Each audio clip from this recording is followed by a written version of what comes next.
buenos días, señoras y señores. Bienvenidos a la redacción abierta de las mañanas en El Toro Televisión. Como cada día a estas horas nos vamos a sumar ya al minuto de silencio y oración que tiene lugar en toda España por todas las víctimas del coronavirus en nuestro país y especialmente por sus familias.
Era nuestro momento para recordarles a todos ellos y hoy tenemos muchos asuntos sobre la mesa. El primero y fundamental de ellos es la subida del paro. Hemos conocido este martes los datos del paro del mes de mayo, que terminaba con 26.573 nuevos desempleados. Hay en nuestro país más de 13.748.000 personas desempleadas, consideradas como desempleadas por el Gobierno, que son exactamente el doble si tenemos en cuenta también los ERTE, de los que apenas han salido 370.000 personas en este último mes. Vamos a analizar los datos de la mano de Álvaro Climent, economista, que nos acompaña ya a través de Skype. Álvaro, muy buenos días.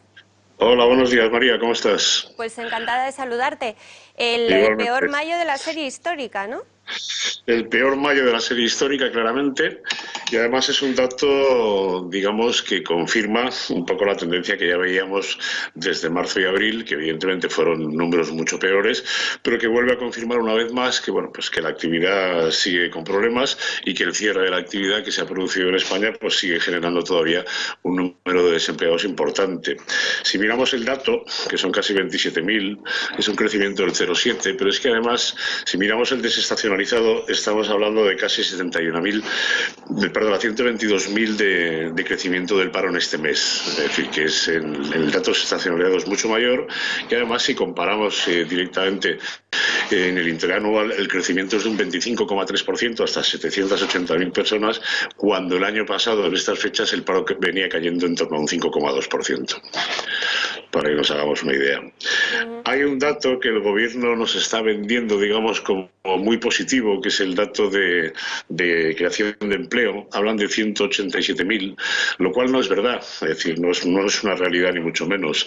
Primero están tomando un dato absoluto, que es el cálculo entre el 1 de mayo y el 31 de mayo, cosa que nunca se hace así, se coge la afiliación media. Si miramos la afiliación media, directamente solamente ha crecido en 97.000 personas, y eso es un crecimiento del 0,5, cuando venía creciendo en torno al 2%, para que nos hagamos una idea. Pero si vamos al dato desestacionalizado, nos encontramos que la destrucción de empleo es de casi 71.000 personas. Quiere decir que el dato que nos están vendiendo evidentemente está falseado, y además hay un truco. Muchas de las personas que se han incorporado a los ERTEs han salido del registro precisamente de afiliación a la Seguridad Social, y ahora cuando se reincorporan aparecen otra vez en el registro. Como no son nuevos empleos, igual que, como decía la ministra, no eran parados los ERTE, pues tampoco lo son cuando se recupera la actividad. Esa es una cosa que a mí me había llamado la atención. Si yo había entendido bien los datos, Empleo considera que los que se han reincorporado son creación de empleo, pero luego a los que aún siguen en ERTE no los cuenta como parados, ¿no? Efectivamente, no los contabiliza como parados, con lo cual te dicen que solamente hay 3,8 millones de personas, cuando en realidad son casi 7 millones los que tenemos ahora mismo. Y si unimos a los autónomos que han pedido cese de actividad, que son casi 1,5 millones de autónomos, pues estamos hablando de casi más de 8,3 millones de personas que están viviendo ahora mismo de un subsidio, para que nos hagamos una idea. Claro. Los autónomos que cierran sus empresas, que cesan su actividad, tampoco son contabilizados, ¿no?, por el SEPE. Tampoco son contabilizados. De hecho, se han perdido en lo que llevamos de crisis casi 37.000 autónomos y en lo que llevamos de periodo de 12 meses casi 60.000, para que te hagas una idea. Pero el dato no es solamente de autónomos, es decir, si miramos el número de empresas que han cerrado desde principios de año y que han desaparecido como cotizantes en la Seguridad Social, son más de 133.000, de las cuales el dato es muy significativo, el 97% son de menos de 50 trabajadores, lo que quiere decir que evidentemente esta crisis ha ido en vena directamente al pulmón de las pymes y sobre todo a los autónomos, Claro. claramente. Decías tú que bueno, que desde el gobierno se intentan dar algunos datos más positivos. Uno de ellos sería que el incremento de mayo ha sido 10 veces menor que el registrado en abril. ¿Esto hasta qué punto es real? Bueno, es cierto que en abril hubo un repunte del paro de 282.000 personas y en marzo de 302.000. Es decir, ese dato comparado de forma absoluta, evidentemente es así. Pero de todas maneras, si vamos al desestacionalizado, insisto, estamos hablando que evidentemente el crecimiento es de 122.000, con lo cual ese ratio que ellos calculan pues no está del todo bien calculado. Una vez más, es decir, nos intentan vender un dato positivo que no lo es. O sea, de fondo, claro, el drama es el que es. Tendríamos hoy, martes 2 de junio, 3.857.776 desempleados, según el Gobierno, que sabemos que son actualmente el doble, no sabemos por cuánto tiempo, pero bueno, parece ser que muchos de los trabajadores podrían seguir en ERTE hasta fin de año. ¿Tú qué estimaciones haces de qué evolución va a tener el desempleo a lo largo del año? ¿Con qué cantidad y porcentaje aproximadamente podríamos llegar a los meses más fuertes de verano si no se reactiva el turismo? ¿Y con qué cantidad podríamos llegar a final de año?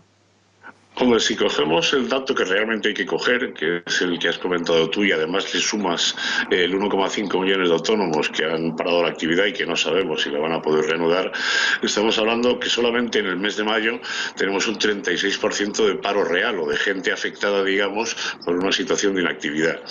Con lo cual estamos hablando ya de una cifra muy relevante. Luego además hay que tener en cuenta una cosa, que probablemente en junio siempre hay un decalaje y un desfase entre el registro de personas que se dan de alta en el paro con respecto al registro que se da de alta en la afiliación. El de afiliación es mucho más rápido y hay un decalaje de casi un mes con respecto a los que se han quedado en el paro y no se dan de alta en el registro de parados, con lo cual, sobre todo porque además el confinamiento duró hasta finales del mes de abril, con lo cual se estima que hay como unas 100.000 personas que van a aparecer en el mes de junio que por lo que sea no se han podido dar de alta en el registro y que evidentemente van a aparecer el mes que viene.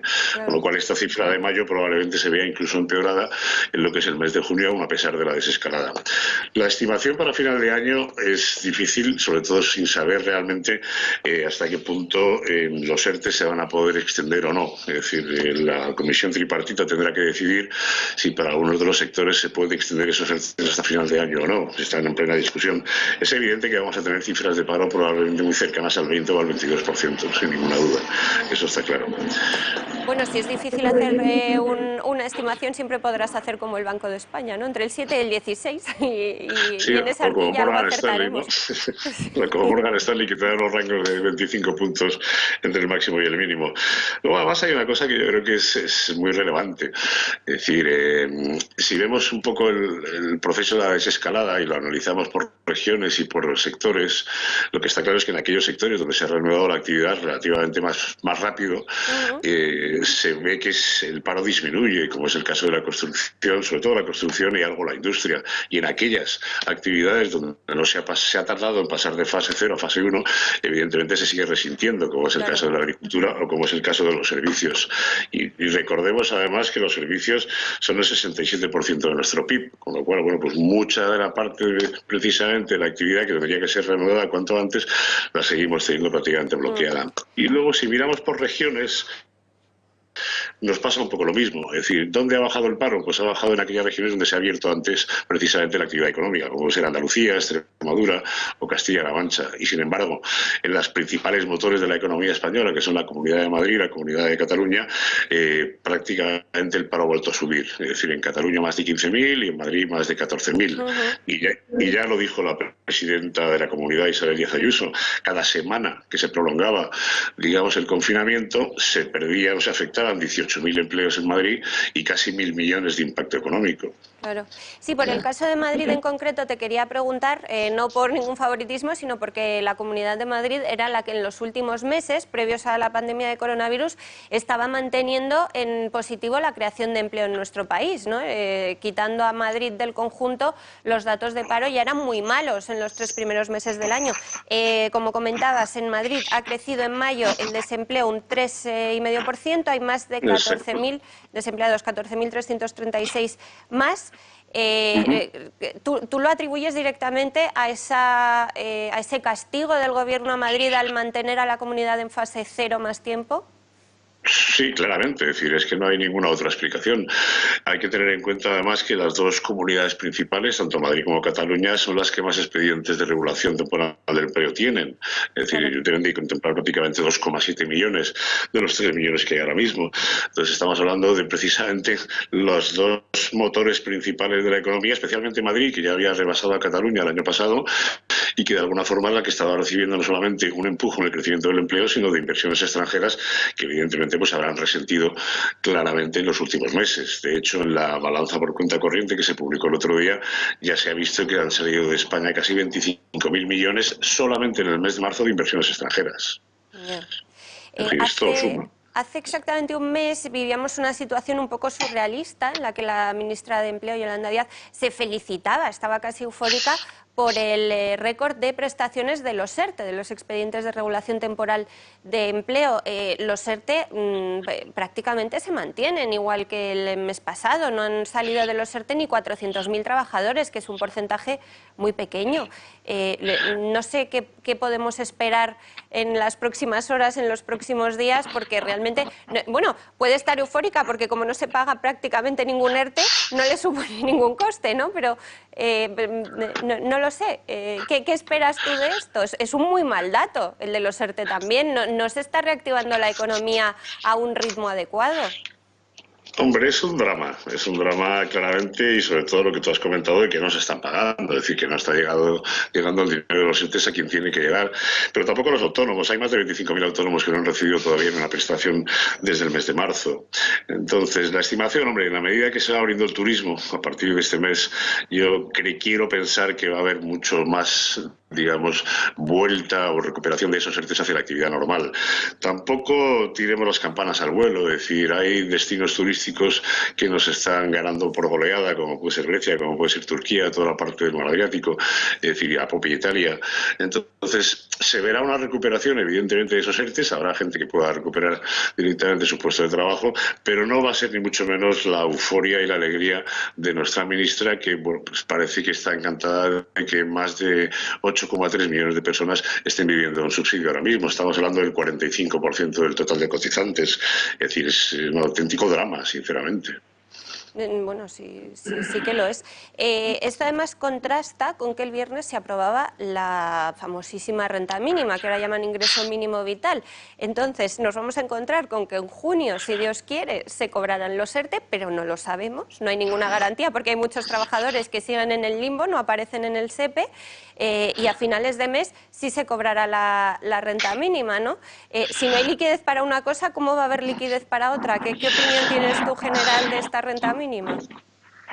Bueno, mi opinión es claramente que tenemos un gobierno que hace marketing y luego no cumple absolutamente con nada de las medidas que han anunciado a bombo y platillo, ¿no? Es decir, no solamente los ERTE no están llegando, sino que además a muchos autónomos que de alguna manera les concedieron la prestación se la han paralizado precisamente para hacer una segunda revisión de sus expedientes, con lo cual muchos de ellos han encontrado que además de haber pagado sus impuestos religiosamente y no se ha demorado ese pago de impuestos, encima se han encontrado con que tienen otro mes y medio sin recibir ningún tipo de ayuda hasta que se vuelve a conceder. La renta vital mínima viene a ser un bluff, es decir, a mí me parece que es un auténtico bluff. En España ya teníamos rentas de reinserción directamente determinadas por las comunidades autónomas y el anuncio a bombo y platillo de los 3.000 millones, vamos a ver realmente primero de dónde lo sacan. Hay una cosa que para mí es vital, es decir, se están hipotecando contra los recursos que van a venir del Banco Central Europeo, de los famosos 140.000 millones que recibiremos del Fondo de Reconstrucción. situación. Esos fondos no van a llegar hasta el segundo trimestre del año que viene, si es que llegan y si es esa la cantidad. Y veremos además cómo llegan, es decir, si realmente son transferencias sin recursos o simplemente es un préstamo a unos tipos relativamente favorables, pero ese dinero no va a llegar a corto plazo. Entonces, no les va a quedar más remedio que recurrir al SURE, que ya lo han hecho, van a tener que recurrir al MEDE, con los 20.000 o 25.000 millones que podrían recibir del MEDE, y luego además probablemente al Banco Europeo de Inversiones para poder cubrir esos déficits. Te recuerdo que en el mes de julio se paga la extra de las pensiones, se paga la de los funcionarios, se paga la actualización que se hizo a las fuerzas y cuerpos de seguridad del Estado, además añádele la renta vital mínima y añádele todos los subsidios que tenemos ahora de los ERTES, más las prestaciones de cese de actividad de los autónomos. Es decir, estamos hablando en cifras muy gordas de casi 30.000 millones de euros. La deuda de la Seguridad Social se va a ir cerca de los 100.000 millones este año. Es evidente que tenemos un problema muy serio de fondo de incremento de la deuda para poder pagar todas estas prestaciones y estas promesas que el gobierno socialista se ha llenado la boca directamente y que no van a poder cumplir. Y la hucha de las pensiones vacía. Además, Álvaro, te voy a pedir que escuchemos al secretario de Estado de Empleo, que valoraba de esta manera los datos de paro, tratando de buscar algún elemento positivo, como decías, y enseguida los comentamos. Perfecto. El mes de mayo es un buen mes para el empleo, habitualmente el mejor mes, podríamos decir. El verano está tras las puertas, las actividades cíclicas se retoman y la actividad económica suele generar un impulso que tira hacia arriba del empleo. En este caso, el mes de mayo se comporta, sin embargo, como un mes de transición desde la hibernación de la economía que habíamos generado en abril y marzo, y acudimos a un escenario de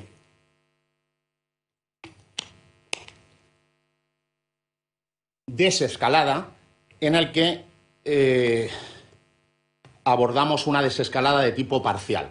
Parcial por dos motivos fundamentales. Primero, porque los grandes núcleos urbanos no se han incorporado todavía a la actividad y porque en ellos lo hacen de manera diferencial. El dato, ya entro en paro registrado, más importante de esta rueda de prensa consiste en, sin restarle ni un ápice de importancia, en que el desempleo registrado se ha elevado apenas en 26.500 personas, 26.573 en concreto. Lo cual, si lo ponemos en relación con lo que ocurrió en marzo y en abril, es un dato que hay que valorar con cierta esperanza. Apenas aumenta un 0,7 y recuerden que estas 26.500 personas las debemos contraponer a lo que ocurrió en marzo, donde el paro subió en 302.265 personas, y lo que ocurrió en abril, donde el paro se elevó hasta las 282.891 personas. Es una noticia que básicamente nos permite concluir que la destrucción de empleo derivada de la pandemia, que como ustedes no es necesario recordar, ha golpeado de manera insistente a todo nuestro tejido productivo, pues esta destrucción de empleo se está ralentizando. Álvaro, yo te confieso que no sé cómo le salen exactamente las cuentas a Joaquín Pérez, al secretario de Estado, pero seguramente tú puedas arrojar luz. Bueno, es decir, las cuentas las hacen cada uno como quiere, ¿no? Es decir, hacer una comparación ahora mismo en términos absolutos de lo que pasó en marzo y abril con respecto al mes de mayo, digamos que no tiene absolutamente ningún sentido. Es decir, el grueso, evidentemente, el impacto en lo que es el parón de la actividad económica está en esos 2 meses. Mayo recoge de alguna manera un poco la apertura que hemos visto precisamente en algunas actividades. Yo sigo pensando que cuando nos intentan hacer ese juego malabar con los números, se olvidan de que hay 885.000 personas que han perdido su empleo en el último año. Es decir, para mí esa es la cifra que tenemos que tener encima de la mesa, y que si les parece correcto hablar de temas positivos y que solamente 27.000 personas, que no son 27.000, es que son más, porque realmente el dato desestacionalizado ya lo hemos comentado, son 123.000. Es decir, de alguna manera estamos teniendo una cifra de paro del 36% que es histórica.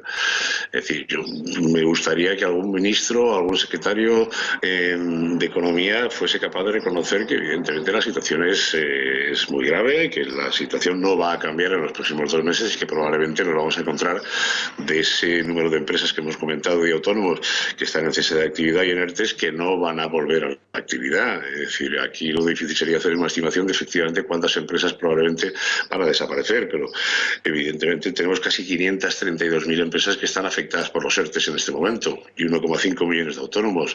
Es decir, si solamente cogemos un ratio, por poner un ratio del 10 o 15%, estamos hablando de muchos miles de empresas que probablemente no vuelvan a abrir y que no les compense probablemente volver a la actividad.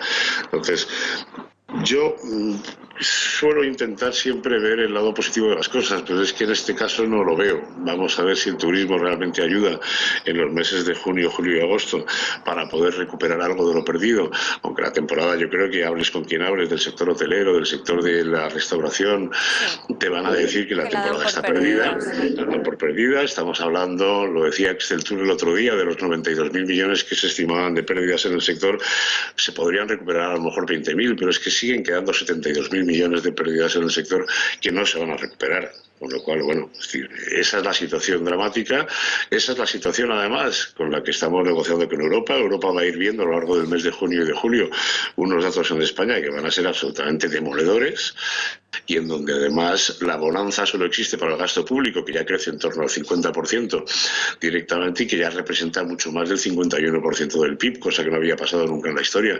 Entonces, claro, es decir, nos vamos a encontrar en una negociación con Europa en donde no vamos a poder esgrimir ni un solo argumento para que se nos pueda en un momento determinado rescatar si no hacemos un esfuerzo claramente de reducción de gasto público, de quitar aquellas partidas que de alguna manera pudiesen compensar esos pagos de la renta vital mínima o de los propios subsidios de desempleo de los ERTEs, pero es que no han recortado ni un solo euro. Entonces lo que no puede ser es acumular más deuda todavía, porque Europa nos va a poner directamente la tarjeta roja y nos va a decir que así no, que esa no es la forma de salir de la crisis.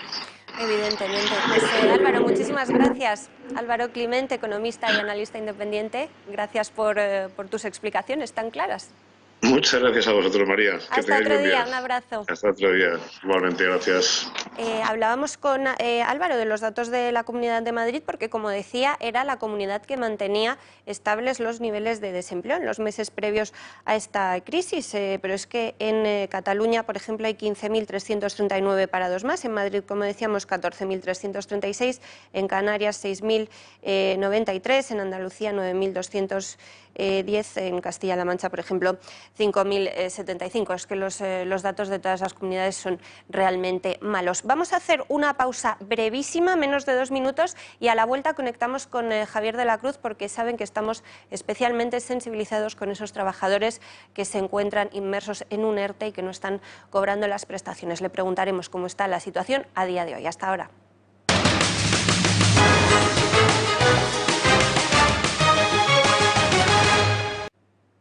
Ya estamos de vuelta en la redacción abierta de las mañanas en El Toro Televisión, hoy martes 2 de junio, fijándonos en los datos de desempleo que hemos conocido esta misma mañana y según los cuales el paro habría subido en este mes de mayo, que acaba de terminar en más de 26.000 trabajadores. Enseguida volvemos a fijarnos en este asunto. Antes me van a permitir que les recuerde cómo conseguir el lote España en el corazón, que siempre se lo digo y perdonen que insista y sea pesada, pero es que es la pura verdad. Solamente si lo quieren lo pueden encontrar a través de nosotros, del Toro Televisión, y más concretamente de nuestro club de amigos. Enseguida les leo las maneras de contactar con nosotros, pero les voy a recordar, además de esa bandera de España para que puedan utilizar en los paseos caceroleros o colgar directamente en su balcón, lo que ustedes prefieran, el resto de cosas que les van a llegar con este lote España en el corazón a sus domicilios. El llavero con los colores de nuestra bandera nacional, que yo ya estoy utilizando desde hace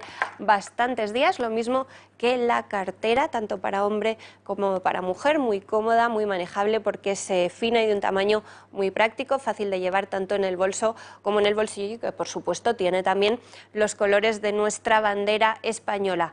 La corbata, que es sin duda pues la estrella, la corbata modelo Julio Ariza, como la llama José Javier Esparza, que causa furor, no solamente entre nuestros espectadores, a los que no paro de cruzarme por la calle cada vez más con esta corbata, sino también entre nuestros colaboradores habituales. Una corbata azul marino con también en el centro nuestra bandera, muy sencilla, muy elegante. Y para terminar, para completar este maravilloso lote, España en el corazón, el libro de José María Pemán, la historia de España contada con sencillez, que realmente se lee de una manera muy fácil, muy amena, y que ustedes no deberían dejar escapar, no deberían no tenerlo en sus librerías en ningún caso, pero mucho menos con los tiempos que nos está tocando vivir en España. ¿Cómo consiguen este lote al completo? Bueno, pues ya lo saben.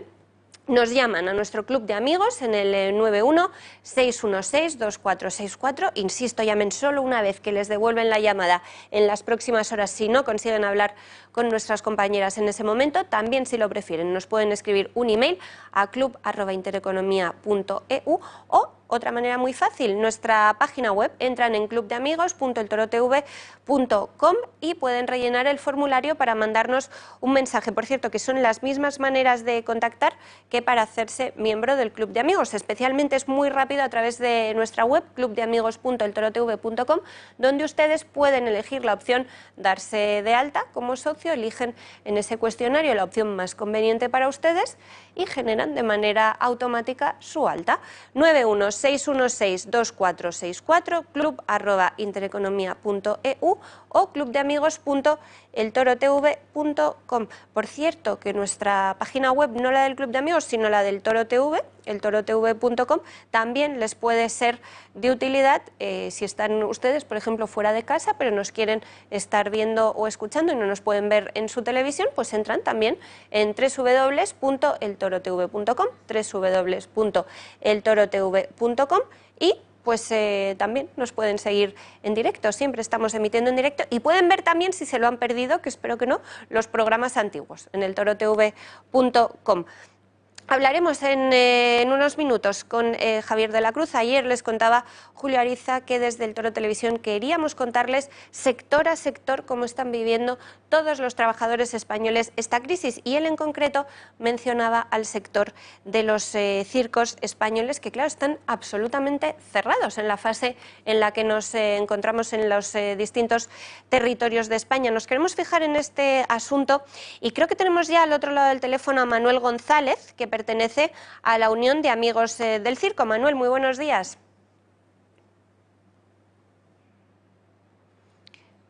Manuel González, de la Unión de Amigos del Circo. Nos escucha. Muy buenos días, Manuel. Buenos días, ¿me escucháis? Sí, le escuchamos perfectamente. Muy bien.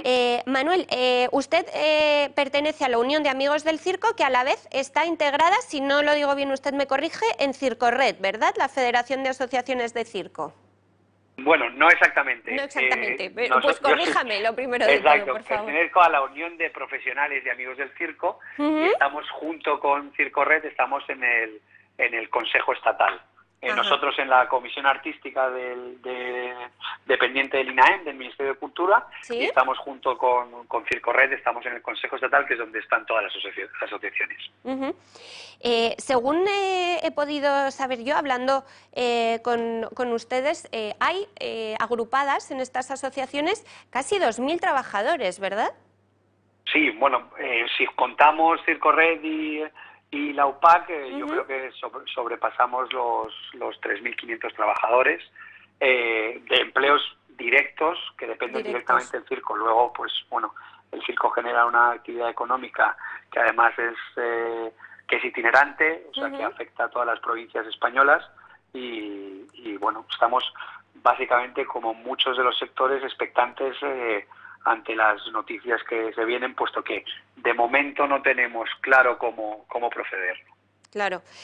Ustedes se enfrentan a varios problemas. El primero de ellos, que al ser un espectáculo que normalmente se puede realizar en espacios abiertos, pero normalmente se realiza en carpa, tienen que estar cerrados. Y además no se pueden mover en estas fases entre distintos territorios de España, ¿no es así? Sí, bueno, yo añadiría otro. El primero, está claro que somos un espectáculo. A partir de la fase 2 podríamos entrar en el tercio de aforo, y a partir de la fase 3 podríamos entrar en el 50% del aforo, ¿sí? Pero con unas medidas que todavía no están determinadas, ¿no? La medida de seguridad, las de distancias, no quedan reflejadas de momento en ningún decreto, con lo cual estamos expectantes ante nuevas noticias y nuevas informaciones. Por supuesto, el tema de la movilidad es un tema que nos atañe directamente, puesto que el circo de por sí es nómada y tenemos ese problema. Y luego hay un tercero, ¿no? Que las carpas de circo reciben una licencia de apertura semanalmente o por ciudad, con lo cual estamos encontrándonos con la negativa ya a tramitar ni siquiera esas licencias, esas nuevas licencias por parte de las autoridades locales. Entonces, claro, digamos que ese es un tercer y un problema que además no está regulado, ¿no? por el gobierno, sino que depende exclusivamente de las autoridades locales. Claro. O sea, ustedes se encuentran con este tercer problema añadido que gracias a Dios no tienen otros sectores que no se mueven, que es que las administraciones, podríamos decir, se pasan la patata entre ellos para no solucionarlo. Pues podríamos decirlo decirlo así. La gran diferencia entre un teatro y nosotros es que el teatro ya de por sí tiene una licencia de apertura, con lo cual en esa fase 3 o en esa fase 2 podría abrir con un tercio y con un 50%. Eso sí, también dependería, imagino, de una hipotética inspección de sanidad, y ahí es donde no queda claro cuáles son el distanciamiento. No está claro en ninguno de los decretos. Hablan en genérico de esa reducción de aforo, pero no de la distancia, y nosotros lo que tenemos es que pedir y solicitar en cada ciudad esa licencia de apertura, con lo cual es un problema añadido para cualquier estructura que viaje, ya sea al aire libre o ya sea bajo carpa. Claro. Con ese problema nos estamos encontrando. O sea, Manuel, que ustedes se podrían llegar a encontrar con que en cada ciudad o comunidad autónoma española les exigieran, por ejemplo, cumplir unas normas diferentes de aforo. Exacto. De hecho, una de las cosas que estamos solicitando a través de la mesa que se ha formado en el INAEM es que esa guía o lo que surja de esta mesa, que se traslade a sanidad, pues de alguna manera sea acatada por todos los ayuntamientos, porque si no nos podemos ver con infinitas normas, infinitos requerimientos, que es lo que nos ha pasado durante muchísimos años y estamos sufriendo con los requerimientos urbanísticos. Pues en este caso se añadirían los requerimientos de sanidad de cada comunidad o de cada ayuntamiento en su caso. Claro. Enseguida, Manuel, le preguntaré cuáles serían las medidas que se están demandando a las autoridades desde el sector, pero sí me gustaría saber cómo se han sentido los artistas, todos los trabajadores, en cuanto al respaldo o la atención que han recibido por parte del Gobierno. Bueno, yo creo que también esta es una crisis que ha afectado a todos los sectores, ¿no? Entonces, yo tampoco soy muy partidario de diferenciarnos, ¿no? Porque hay personalizar, todo el mundo ha tenido que parar, hay la mayoría, te diría, de ayuntamientos en los que han tenido que parar circos que, por ejemplo, no tienen un cuartel de invierno donde ir a parar. El feedback que tenemos de esos circos es que, sobre todo las autoridades locales, casi siempre ha sido en pueblos pequeños y demás, se han comportado de manera ejemplar, les han acogido como uno más y les han ayudado a mantener. Otra cosa bien diferente son las peticiones para reanudar la actividad, en donde sí que nos estamos encontrando con barreras a la hora de solicitar y de que se tramiten incluso esas peticiones. Muchos de los trabajadores del circo sí tienen derecho a acogerse a ese estatuto del artista, ¿verdad? Porque hemos visto cómo, por ejemplo, al sector taurino se les ha dejado fuera de las posibles ayudas. No es el caso de los trabajadores que tienen contrato como artistas, ¿no? Exacto. Nosotros sí que estaríamos dentro de ese grupo.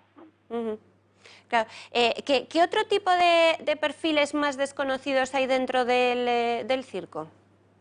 Bueno, yo creo que también lo que hay es una transversalidad, sobre todo en el circo de carpa que gira, pues es una de las demandas que también estamos reclamando, ¿no? Que no solo se compone un espectáculo de artistas, sino que hay técnicos, hay choferes, hay fontaneros, hay carpinteros, es una ciudad andante, ¿no?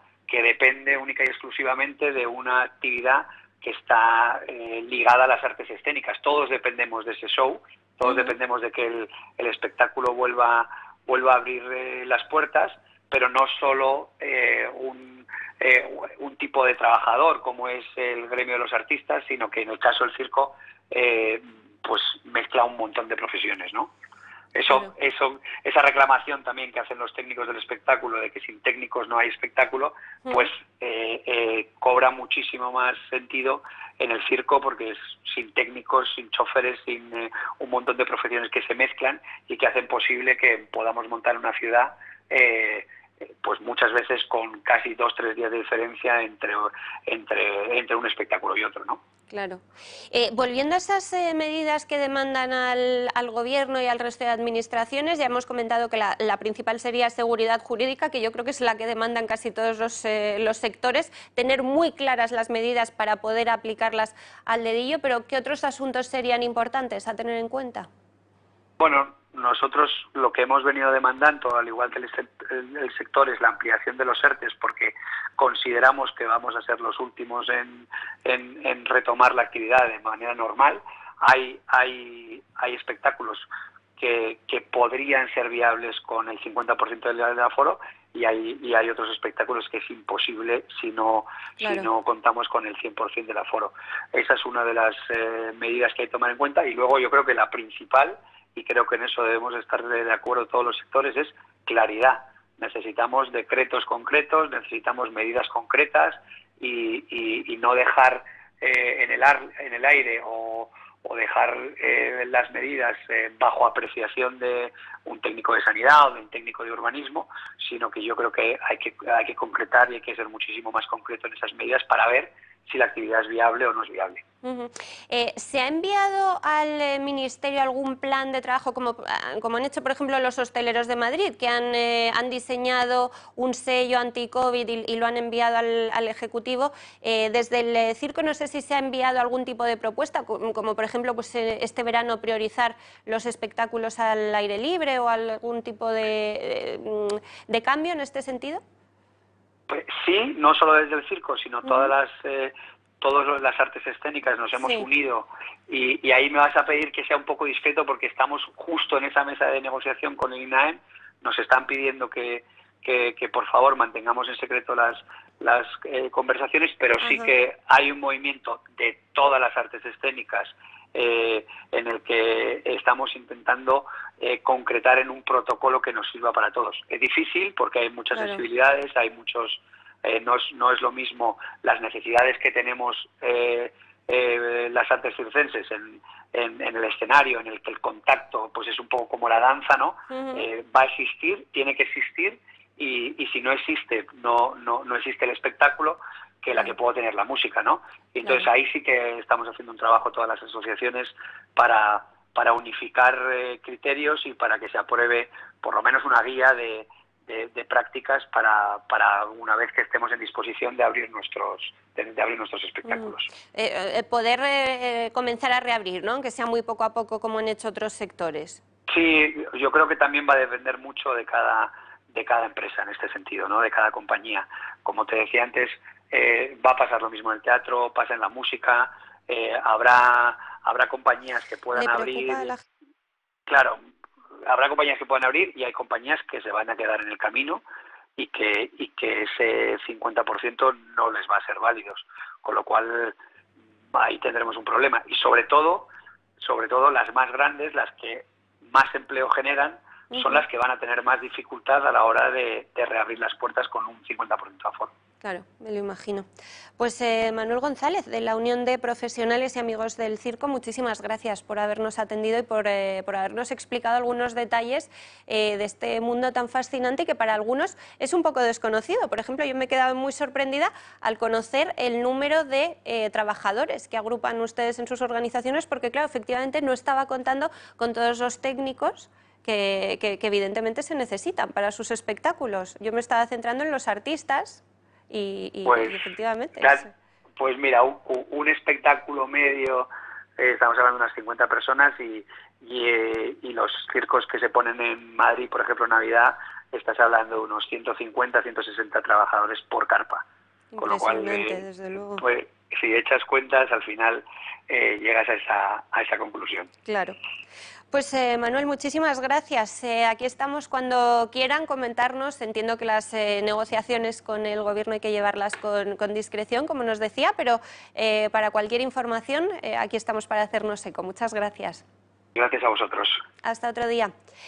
Y el otro gran asunto, aunque intentaremos en unos minutos hablar con Javier de la Cruz del estado de los ERTE, pero como digo, el otro gran asunto del día es la exclusiva que ha publicado el diario El Confidencial referida al ministro del Interior, a Fernando Grande Marlaska. Y están viendo el documento al que ha tenido acceso el Confidencial y que dice literalmente que por resolución del 28 de febrero de 2018 se destinó al coronel Diego Pérez de los Cobos, recientemente destituido por Marlaska, a la comandancia de Madrid. En ese documento se explica literalmente que el cese de los Cobos como jefe de la comandancia de Madrid se debió a pérdida de confianza de esta dirección general y del equipo de dirección del Ministerio del Interior. Se refiere a esta dirección general porque el documento está firmado por la directora general de la Guardia Civil, María Gámez, de la que les hemos hablado también la pasada semana. Y el motivo, como digo también literalmente, se especifica en ese documento del cese de los Cobos, es por no informar del desarrollo de investigaciones y actuaciones de la Guardia Civil en el marco operativo y de policía judicial con fines de conocimiento. O sea, efectivamente, y tal y como había denunciado la oposición, Marlaska cesó a este coronel de la Guardia Civil por no informarle de las pesquisas, de los informes que se estaban realizando y que estaban decretados como secretos por la juez que, recordemos, ha imputado al delegado del Gobierno en Madrid, a José Manuel Franco, por las manifestaciones del 8 de marzo. Efectivamente, Marlaska cesó a de los Cobos y lo confirma en ese documento la directora de la Guardia Civil por no plegarse a desvelarle detalles de los trabajos que estaba realizando y que se estaban realizando bajo su mando. Se pueden imaginar que ya hay reacciones a esta noticia que hemos conocido. Especialmente llamativa es la de Edmundo Val, que, como saben, está actuando como portavoz de Ciudadanos, mientras que la líder del partido, Inés Arrimadas, se encuentra de baja por su reciente maternidad. Nada más conocerse esta noticia, decía Edmundo Val en un mensaje publicado en las redes sociales: esta información prueba que Marlaska ha mentido a los españoles y efectivamente el coronel Pérez de los Cobos fue cesado por negarse a cumplir una orden ilegal. Es inadmisible. El ministro del Interior no puede continuar ni un minuto más en su puesto. Claro, ¿por qué es curioso esta reacción de Edmundo Val? Pues porque el propio Edmundo Val esta mañana también, en dos mensajes en las redes sociales, en Twitter concretamente, confirmaba que Ciudadanos va a apoyar mañana en el Congreso de los Diputados, ahí lo están viendo, la sexta prórroga. Desde Ciudadanos apoyaremos la última prórroga del estado de alarma, lo haremos con prudencia, pensando en el interés general y porque creemos que es la mejor forma de garantizar una salida del mismo sin arriesgar pasos atrás en esta dura lucha contra el coronavirus. Y además se centraba en las medidas que han pactado el Gobierno. Ha aceptado nuestras condiciones, son entre otras, las medidas serán iguales en toda España, sin privilegios, culminar el plan B para que no tenga que volver a activarse el estado de alarma si hay rebrotes y plan de reactivación del turismo antes de 15 días. El plan para el turismo es más amplio, se lo contaremos con todo detalle, entre otras cosas se van a aprobar, parece ser, y si se cumplen las promesas del Ejecutivo a Ciudadanos, unos 2.500 millones de euros en avales para el sector del turismo. Estamos esperando la reacción de Ciudadanos a esta noticia que acabamos de conocer y que implica al ministro del Interior, a Grande Marlaska. Esta postura de Ciudadanos apoyando la que sería ya, como digo, sexta prórroga del estado de alarma se une a la reunión celebrada en la Comunidad de Madrid este lunes y que ha generado mucha polémica, y es que el vicepresidente Aguado de Ciudadanos decidió citar a todos los partidos de la oposición sin contar con la presidenta, la popular Isabel Díaz Ayuso. Vamos a recordar cómo fue esa reunión con Más Madrid, el Partido Socialista y Podemos. Vicepresidente de la Comunidad de Madrid, Ignacio Aguado, y los partidos de izquierda han iniciado el diálogo en una primera reunión que han tildado como cordial. Y la verdad es que tengo que decirles que estoy contento porque hemos hablado. Parece algo revolucionario en estos tiempos que corren, pero hemos conseguido hablar. Sin embargo, la ausencia de Ayuso ha generado un malestar en los grupos políticos que no han dudado en ponerlo de manifiesto. La presidenta de la Comunidad de Madrid ha desertado de sus funciones. La presidenta de la Comunidad de Madrid ha hecho algo insólito. La presidenta debe acudir, esta es nuestra opinión. No nos parece bien que no haya acudido hoy. En ese sentido, nosotros consideramos que hay dos gobiernos y que esto evidencia una crisis de gobierno. Y como digo, creo que la presidenta ha cometido un grave error y el Partido Popular también. La propia presidenta de la comunidad aseguró que el PP no asistiría a esta reunión, según sus palabras, porque no estaban de acuerdo en cómo se había hecho esto, mientras que desde Vox señalaron que solo asistirán a las reuniones que convoque la presidenta de la comunidad. Bueno, pues comentaremos este asunto, así como la noticia que afecta a Grande Marlaska enseguida. Antes vamos a ir en directo a la calle para preguntar precisamente sobre economía. Saben que según los datos del último CIS de Tezanos, el 75% de los españoles sorprendentemente no estaría preocupado por la situación económica de nuestro país. Juanma Pérez Noya, ¿está la gente en la calle preocupada por la economía y especialmente por el paro, sí o no? Buenos días, María, ¿qué tal? Bueno, pues efectivamente no dan crédito a esa reflexión del CIS de Tezanos, porque según lo que hemos podido comprobar nosotros mismos, recorriendo en apenas unos minutos las calles de Madrid, hay muchísima preocupación por unos datos alarmantes. Recordamos, casi 4 millones de parados en España, el peor mes de mayo desde el año 2008, que fue uno de los peores de la historia. Sigue subiendo el paro, pero ojo, porque muchos de los ciudadanos con los que hemos hablado están preocupados también porque no se están cobrando los ERTEs. Desde el gobierno se están vendiendo unas ayudas a la opinión pública, se está diciendo que se está intentando paliar el sufrimiento de las familias, pero muchos de ellos se quejan, algunos incluso a nivel particular, no por conocidos, de que no están cobrando ningún tipo de ayuda. También la reflexión de algunos empresarios, de algunos autónomos: ¿no sería más fácil, en vez de dar una renta mínima vital a los ciudadanos, no sería más fácil favorecer la contratación para que ellos mismos generasen empleo y así paliar el sufrimiento de muchas familias en paro? Nosotros hemos preguntado, como decíamos, María, y aquí tenemos algunas de las reflexiones. Pues teniendo en cuenta todas las empresas que están cerrando, empresarios que no pueden abrir sus negocios, se les está complicando mucho para poder mantener a toda la gente y a todos los empleados. Pues la gente lo está pasando fatal, porque hay gente que todavía no cobra ni el ERTE. O sea, yo he estado ahora y no he cobrado el ERTE. Todavía, o sea, he empezado ahora a currar, pero todavía llevo 2 meses que no cobro nada del ERTE. Bueno, pues obviamente preocupantes, sobre todo más que porque los números suban y bajan. En una crisis como esta van a subir y van a bajar por los incentivos que se están dando para que deje de haber parados. No solo para que la gente no deje de comer, que me parece muy bien que existen ayudas para que la gente pueda comer, sino para que dejen de haber parados. Gente que incluso el padre, la madre, que no tiene no tienen nada, no les llega nada de sueldo, tienen que seguir manteniendo a la familia, la casa y el gobierno no da nada, no da dinero. Dice que sí, pero no están llegando. Justo ayer hablamos de ello. Oye, ayúdame a no tener que pagar cotizaciones a la Seguridad Social, a compensármelas, y los 500 euros de ayuda los doy yo como empresario y te doy un puesto de trabajo que algo va a generar y por lo menos va a dignificarte y no va a tenerte sentado, ¿no? Creo que hay 1000 caminos. Hay unos fáciles, que son los que se toman, y otros más complicados que hay que pensarlos y no se piensa. Creo que se puede hacer mucho más. Creo que si se está diciendo que tienes que dar un ERTE, hay que darlo. A los ICOs de todas las empresas habría que darlas y facilitar a la gente que vuelva a incorporarse. Si funcionará esto bien, ahora empezamos a currar, si va a volver esto a ver más o menos, es muy complicado, no lo sabemos. El tejido empresarial que hemos construido en los últimos 4 años, digamos que fueron los más decentes, existe. se ha paralizado, está en stand-by, recuperarlo no es fácil y después suceden cosas, pues las incertidumbres globales nos llevan a problemáticas como lo de Nissan o como, ¿no? que van a hacer que se destruya ese tejido empresarial. Pero si me dan una ayuda para no tener que cotizar ciertas cosas durante un periodo de un año hasta que se reconstituya, pues yo hago el esfuerzo, ¿no? Pídale el esfuerzo al empresario porque eso va a generar también, de alguna u otra manera, que se generen cosas, ¿no? Pues parece que sí que hay algo de preocupación en las calles. Una pausa brevísima, esta ha sido 2 minutos que antes me confundí yo y a la vuelta nos acompaña ya Jesús Trillo. Hasta ahora.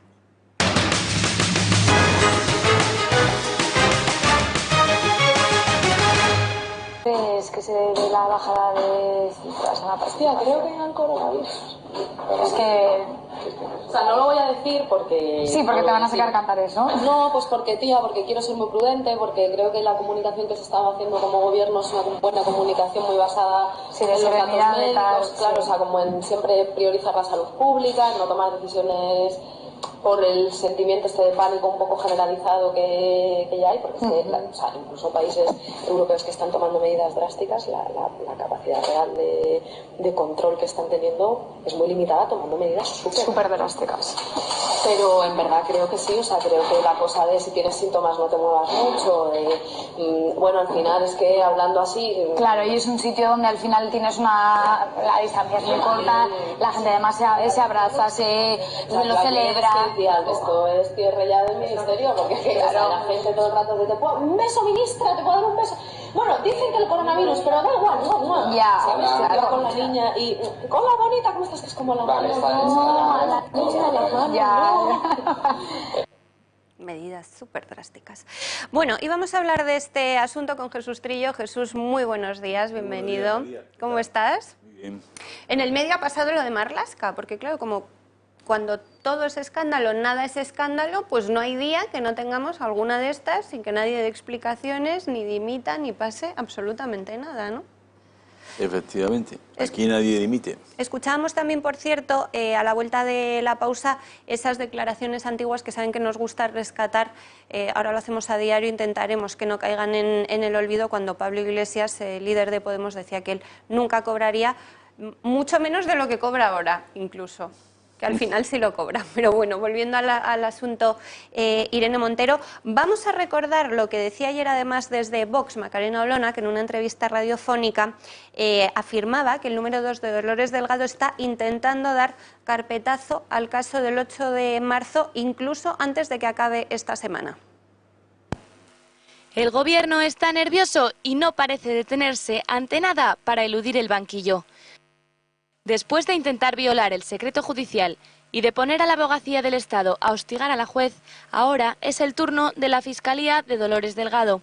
La secretaria general de Vox en el Congreso de los Diputados, Macarena Olona, ha desvelado este lunes que la Fiscalía General del Estado apoyará la petición de archivo de la causa en la que se investiga al delegado del Gobierno en Madrid, José Manuel Franco, por autorizar la manifestación feminista del 8 de marzo. Así lo ha contado la propia Olona en una entrevista en Es Radio, recogida por Europa Press, en la que ha apuntado al número 2 de la fiscal general del Estado, Álvaro García Ortiz, como el encargado de realizar las alegaciones. Cuyo fiscal jefe, recordemos, fue nombrado en marzo por Dolores Delgado, ampliamente criticado por haber participado en mítines del Partido Socialista. Según Olona, la Fiscalía estaría buscando a un fiscal que quiera firmar el escrito de alegaciones elaborado por el secretario general técnico antes del próximo viernes 5 de junio. Así, se intentaría dar carpetazo a la investigación en la que ya está imputado el delegado del Gobierno en Madrid. Bueno, pues si realmente este viernes se da carpetazo al caso, Jesús, sería un escándalo, pero como digo, como todo es escándalo, nada sorprende. Bueno, en este caso sería un escándalo mayúsculo, porque es que la función de la Fiscalía no es esa. Es decir, aquí se mezcla todo y hay que... Si me permites, voy a hacer una breve distinción, aunque solamente teórica, para que la gente entienda bien lo que es esto.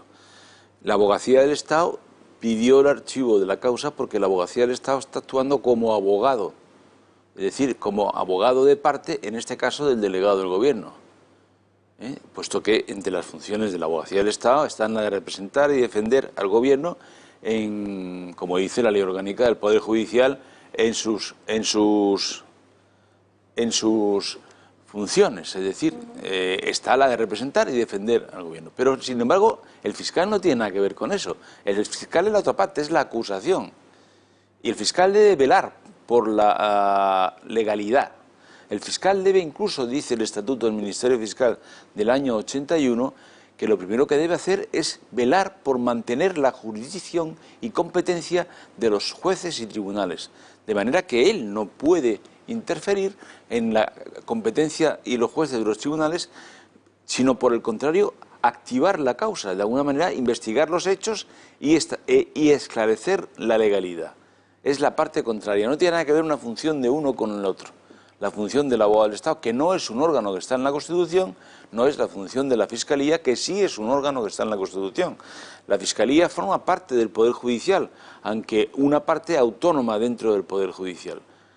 Y lo recoge la propia Constitución, su artículo 124, como también forma parte del Poder Judicial la Policía Judicial. La Policía Judicial actuando bajo la dirección de los jueces, en este caso de la juez del juzgado número 51 de Madrid, también de acuerdo con el artículo 126 de la Constitución.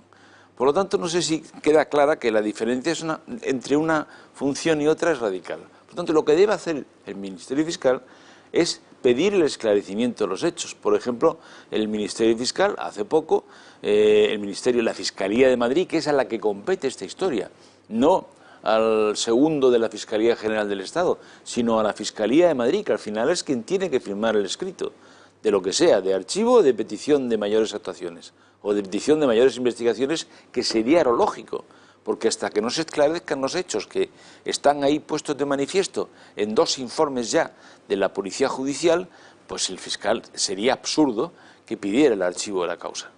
Entonces, el fiscal debe hacer todo lo contrario, debe velar por la legalidad, debe velar por el interés de la ley. Él no es fiscal, él es el representante, digamos, del Estado en el sentido del Estado soberano. El otro es el representante del Estado en el sentido de Estado como persona jurídica, es decir, más bien administración pública. ¿Me he explicado? Más o menos. Por tanto, en consecuencia, si la Fiscalía actuase de esta manera, la Fiscalía estaría actuando en contra de la propia Constitución y de las misiones que tiene encomendada por el artículo 124 de la Constitución y el Estatuto del Ministerio Fiscal.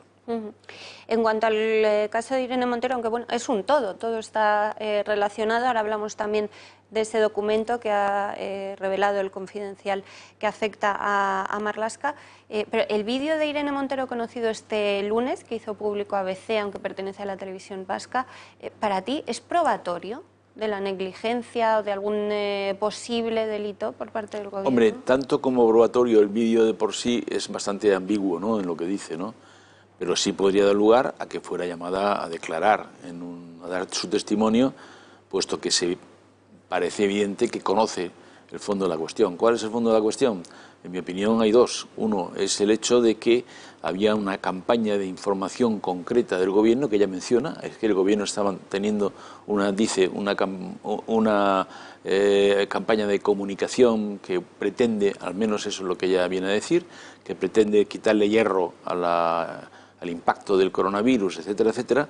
Y por otro lado, ella también pone de manifiesto en esas declaraciones que conoce perfectamente que ese impacto es un impacto en sí muy grave y que, por tanto, no debe dar besitos, como dice, etcétera, ni tampoco puede tocar las manos y tal. Y curiosamente, esas 2 expresiones están recogidas en el informe que realiza la Policía Judicial ante el juzgado número 51, tanto lo de los besos como lo de las manos, y particularmente en relación con lo de las manos está el tema de los guantes que llevaban las ministras del gobierno que acudieron a la manifestación, que se puede ver por todo el mundo en la cabecera de la manifestación. Por tanto, sí, podría ser. Ella no estaba en esa manifestación. Acuérdate que en la manifestación del 8M hubo 2. Digamos, feministas tradicionales, feministas radicales, socialistas, como quiera llamar, por un lado, y luego las más bien feministas trans, es decir, las propias de las que van con los colectivos LGTBI, que es lo que representa Irene Montero, por otro lado, ¿no? Pero, en fin, Bueno, sí, estaban separadas las ministras socialistas, a las que ahí vemos con Begoña Gómez, esposa de Pedro Sánchez. Algunas de esas ministras socialistas llevaban guantes como elemento de protección. Irene Montero iba tras otra pancarta, acompañada pues de Beatriz Gimeno y estos cargos nombrados a dedo por ella en su ministerio. pero bueno, ella era consciente de que no estaba del todo cómoda con que le diesen muchos besos y le tocasen las manos, porque dice, justo la mano no, en el vídeo. O sea, ella, no digo que supiese que esta manifestación podía ser responsable del contagio de miles de personas, pero sabía qué riesgo había. Sabía Eso que sí queda clarísimo. Obviamente, y lo comenta, y además incluso ella, ahí de esas manifestaciones yo saqué 3 consecuencias. En primer lugar, que ella sabía que había un riesgo, que no debía de besar, que no debía de tocar. En segundo lugar, que había una campaña de comunicación precisa por parte del gobierno que trataba de mitigar la emergencia o el carácter alarmante de las noticias que tenían sobre el coronavirus. ¿Con qué intención? Bueno, se supone que con la intención de que se celebrase la propia manifestación. Y en tercer lugar, que ella comienza diciendo, cuando le pregunta a la periodista de Euskal Telebista, que por qué ha habido menos asistencia, y lo explica por razón del coronavirus, ¿no? Es decir, que ella ya está en su mentalidad que el coronavirus está siendo algo que todo el mundo tiene en cuenta y que, por tanto, ella misma busca como excusa para justificar la menor presencia de gente en la calle como consecuencia del 8M. Ha habido un debate en las últimas horas propiciado por Pablo Iglesias sobre si este vídeo se podía ver o no, porque claro, es cierto que se graba un off the record que Irene Montero, supongo que si sabe que la están grabando, no pronuncia las frases que allá la vemos pronunciar en ese vídeo. Hombre, es curioso que Pablo Iglesias, que ha montado o ha apoyado desde Podemos, porque Podemos apoya ese nuevo periódico de Dina Busselham, quiera dar clases de periodismo a nadie, pero entrando meramente en lo judicial o en lo legal, no sé si un vídeo conseguido de esta manera puede servir como una posible prueba de confirmarse que pueda haber un hipotético delito. Bueno, el vídeo es de una televisión pública. Si está grabado de récord o no, eso ya tendrá que alegarlo ella, pero en principio el vídeo es el vídeo procedente de una entrevista con una televisión pública, pero que tenga tiene toda la fuerza probatoria del mundo. No creo que sea impugnable como una prueba que no tenga fuerza probatoria, ¿no?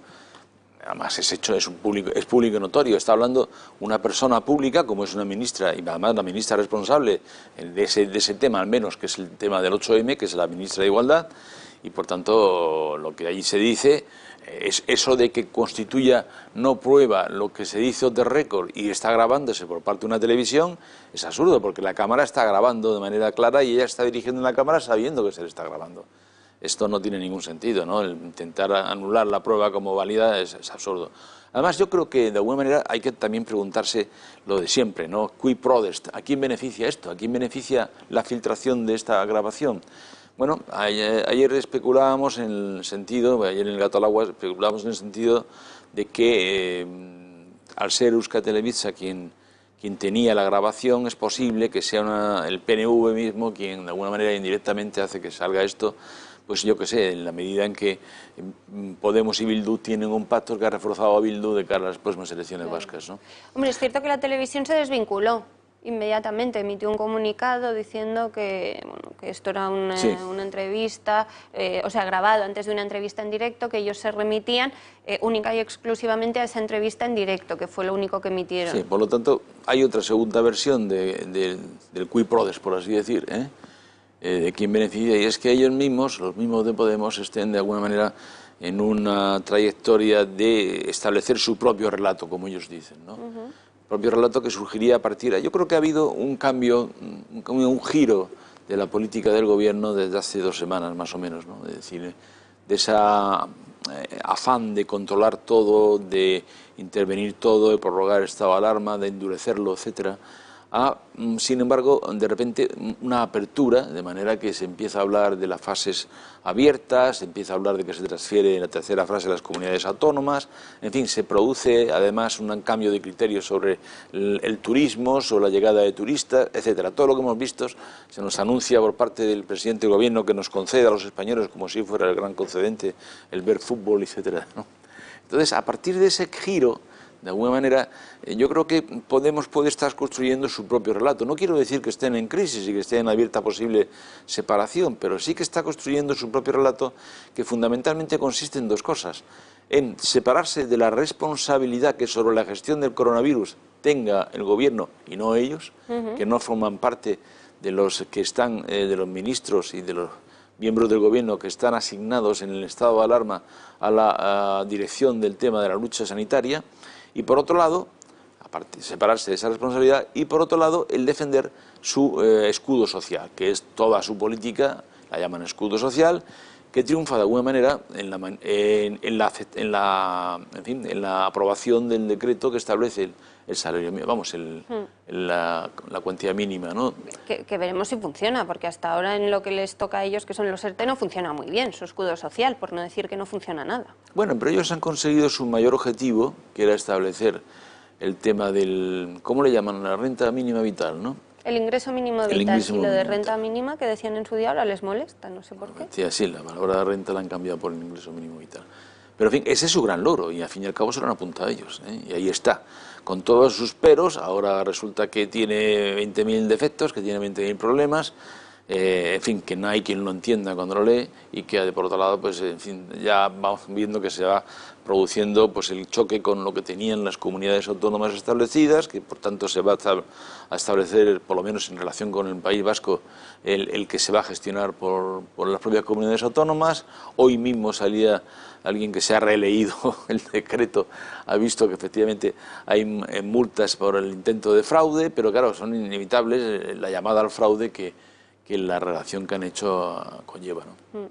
Y como digo, el escándalo de ayer de Irene Montero se sustituye hoy por el escándalo Marlaska. Contábamos que el Confidencial ha hecho público un documento en el que la directora de la Guardia Civil reconoce literalmente, ahora lo volveremos a ver, que efectivamente De los Cobos fue cesado por pérdida de confianza de Marlaska por no compartir datos de las investigaciones. Dice literalmente este documento, que enseguida vamos a ver otra vez, por no informar del desarrollo de investigaciones y actuaciones de la Guardia Civil en el marco operativo y de policía judicial con fines de conocimiento. Lo firma, como decimos, la directora general de la Guardia Civil, María Gámez, cargo político. Recordemos, ahí estamos viendo el documento, y me sopla Mauri, al que mandó un beso muy fuerte, que Marlaska tenía que conocer perfectamente que la Policía Judicial responde ante el juzgado y no ante él, según el artículo 550.2 de la LOPJ, que entiendo que es de Policía Judicial, ¿no, Jesús? No, Ley Orgánica del Poder Judicial.